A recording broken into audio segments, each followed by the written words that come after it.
J'ai vu de la fumée qui sortait du premier étage, mais les fenêtres étaient fermées. Donc de la fumée qui sort de fenêtres fermées, ça veut dire qu'elle cherche un moyen de sortir. Donc ça veut dire qu'il y a beaucoup de fumée.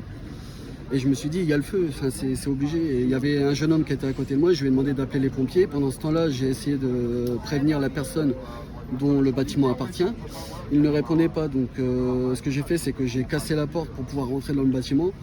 Et cet homme était en train de se reposer, hein. Il faisait noir dedans, donc il était parti coucher. Et donc je l'ai prévenu. Il était apeuré, il se demandait ce qui se passait, donc je lui ai dit qu'il fallait sortir parce que il y avait le feu chez lui.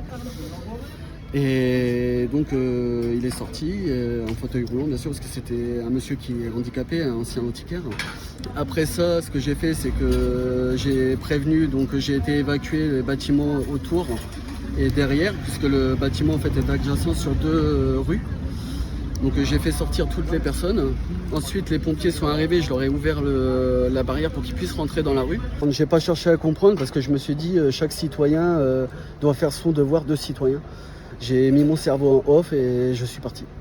J'ai ouvert la porte, j'ai vu que la fumée était au-dessus de toute façon, donc je risquais pas de recevoir l'explosion. Parce qu'il n'y avait pas de fumée en bas, donc voilà.